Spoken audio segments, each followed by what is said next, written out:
BA प्रथम वर्ष के प्रिय विद्यार्थियों, हम आपको भक्त कवि रसखान के बारे में बता रहे थे, जिनके नाम से ही लगता है कि रस की खान है। कृष्ण के अनन्य भक्त हैं। श्री कृष्ण से जुड़ी हुई हर चीज से प्रेम करते हैं वो, चाहे वो लकुटी कामरिया हो, कुंज निकुंज हो, जमुना का किनारा हो, वो हर चीज से प्रेम करते हैं। रसखान उनका पहला सवैया मैं आपको गाकर सुनाता हूँ, फिर मैं उसकी व्याख्या करूँगा। वो कहते हैं कि मानुस हो तो वही रसखान, बसों ब्रज गोकुल गाम के ग्वारन, जो पशु हो तो कहा बस मेरो, चरो नित नंद की धेनु मंझारन। कि पाहन हो तो वही गिरि को, जो धर्यो कर क्षत्र पुरंदर कारण, और जो खग हो तो बसेरो करो नित कालिंद कूल कदम्ब की डार। देखिए आप, हर परिस्थिति में रसखान श्री कृष्ण के सानिध्य में रहना चाहते हैं। वो कहते हैं कि अगर मैं मनुष्य रूप में जन्म लूं, मानुस हूं तो वही रसखान। रसखान जी कहते हैं कि अगर मुझे पुनर्जन्म मिले और मैं मनुष्य बनूं, तो मैं ब्रज के गांव में जो ग्वाल बाल हैं उनके साथ रहूं, उनके साथ खेलूं, उनके साथ गौएं चराऊं। बसों ब्रज गोकुल गांव, बसों ब्रज में बसूं, वो भी गोकुल गांव के ग्वालों के साथ में मैं रहूं। मानुस हो तो वही रसखान, बसों ब्रज गोकुल गांव के ग्वारन, और जो पशु हो तो कहा बस मेरो। भाई पुनर्जन्म पर मेरा बस तो है नहीं। अगर मेरे कर्म ऐसे हुए कि मैं मनुष्य नहीं बना और मुझे पशु बनाया विधाता ने, तो हे विधाता, जो पशु हो तो कहा बस मेरो। अगर मुझे पशु बना दो, चरो नित नंद की धेनु मंझार, तो नंद बाबा की गायों के बीच में ही चरूं, उन गायों के साथ ही विचरण करूं जिन गायों को स्वयं कृष्ण चराते हैं। जो पशु हो तो कहा बस मेरो, चरो नित नंद की धेनु मंझार। कि पाहन हो तो वही गिरि को, अगर मुझे पत्थर भी बना दे, हे विधाता, अगर मुझे पत्थर भी आप बनाओ तो मैं उस ही पर्वत का पत्थर बनना पसंद करूंगा।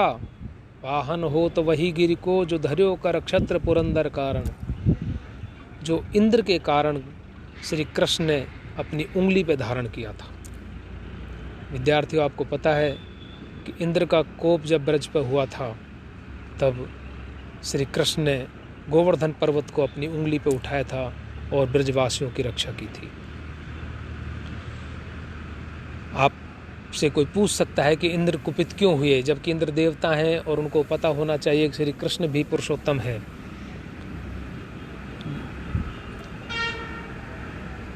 अवतारी हैं, विष्णु के अवतार हैं, 16 कलाओं से संपन्न कृष्ण है, पूर्ण अवतार है।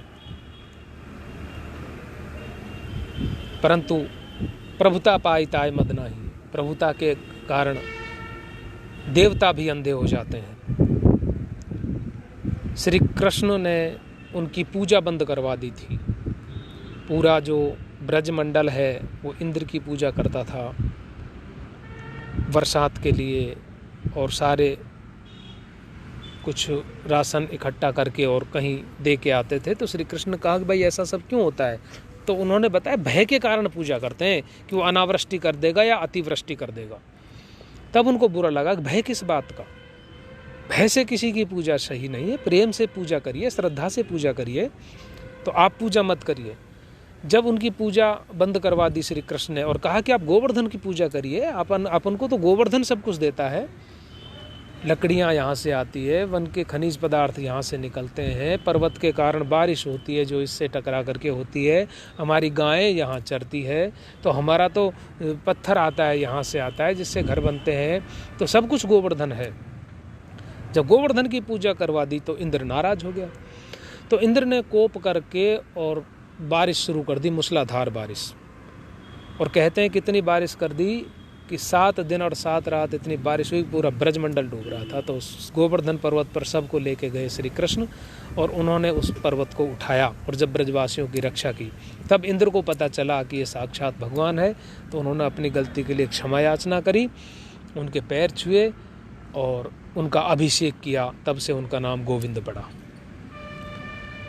तो पाहन हो तो वही गिर को जो धर्यो कर क्षत्र पुरंदर कारण, और जो खग हो तो बसेरो करो, अगर पक्षी भी मुझे बनाए मिल कालिंद कूल कदम्ब की डार। तो जमुना किनारे पर जो कदम्ब का वृक्ष है उसकी डारियों पर मैं बसेरा करूं, मेरा घोंसला बनाऊं, मैं वहां रहूं। यानी कि ब्रज में रहना है मुझे, श्री कृष्ण के सानिध्य में, श्री कृष्ण से जुड़ी हुई हर याद में मुझे ताजा रहना है। श्री कृष्ण के साथ अनन्य भाव से भक्ति करते हैं रसखान। किया लकुटी और कामरिया पर, वो लकुटी यानी कि वो लकड़ी, वो डंडा, वो लाठी, जिसे लकुटी कहते हैं जब गाय चराने जाते हैं, और वो कामरिया जिसे ओढ़ करके वो गाय चराने जाते थे। कि या लकुटी और कामरिया पर राज तिहुपुर को तज डारो, अगर कहीं मुझे वो मिल जाए, कोई मुझे वो दे दे, वो दिख जाए, उनका मैं स्पर्श मात्र कर लूं, सिर्फ देखने पर, स्पर्श करने पर, उनका सानिध्य मिलने पर। कि या लकुटी और कामरिया पर राज तिहुपुर को, अगर मुझे तीनों लोकों का भी राज मिले, त्रिलोकी का भी मुझे राज दे, तो मैं उसे त्याग कर सकता हूँ, उसे छोड़ सकता हूँ। राज तिहुपुर को तज डालो। 8 सिद्ध नवो निधि को, 8 सिद्धियाँ और 9 निधियाँ होती हैं, इनसे बढ़कर के कोई, ये कुबेर के पास भी यही भंडार होता है। तो यानी कि साक्षात कुबेर भी मैं बन जाऊं। 8 सिद्ध नवो निधि को सुख, नंद की गाय चराए बिसारो। तो वो जो सुख, इतना ऐश्वर्यवान होने के पश्चात जो सुख प्राप्त होता है, उस सुख को भी मैं त्याग सकता हूं अगर मुझे नंद की गाय चराने का अवसर मिले। 8 सिद्ध नवो निधि को सुख, नंद की गाय चराए बिसारो। कि या लकुटी और कामरिया पर राजती हूँ पुर को तज डारो। 8 सिद्ध नवो निधि को सुख, नंदी की गाय चराए बिसारो। कि नैनन सोरस खान कभों ब्रज के बन बाग तड़ाग निहारो। कोटे के लोकल धोती के धाम, करील के कुंजनी परिवारो। नैनन सोरस खान कभों ब्रज के बन बाग तड़ाग निहारो, अगर कभी आँखों से देखने को मिले वो अवसर, ब्रज के बन, बाग, तालाब, ये सब, करोड़ों स्वर्ण जड़ित महलों, अट्टालिकाओं का भी त्याग कर सकता हूँ। कोटिक लोकल धौतिक धाम, करील के कुंजन, वो करील के जो कुंजन है, कुंज निकुंज हैं जो वृक्षों के झुरमुट से बने हुए हैं, जिनके नीचे बैठ करके और श्री कृष्ण छाँव का आनंद लेते थे गोकुल में गाय चराते हुए। तो अगर वो छाँव, वो स्थान, वो जगह बसेरा के रूप में भी मिले, तो करोड़ों स्वर्ण जड़ित महलों को, अट्टालिकाओं को भी त्याग, कोटिक लोकल धौतिक धाम, करील के कुंजन में परवारो। आप सोचिए कि कितनी अनन्य भक्ति है श्री कृष्ण के प्रति रसखान की। ये रसखान के पद है।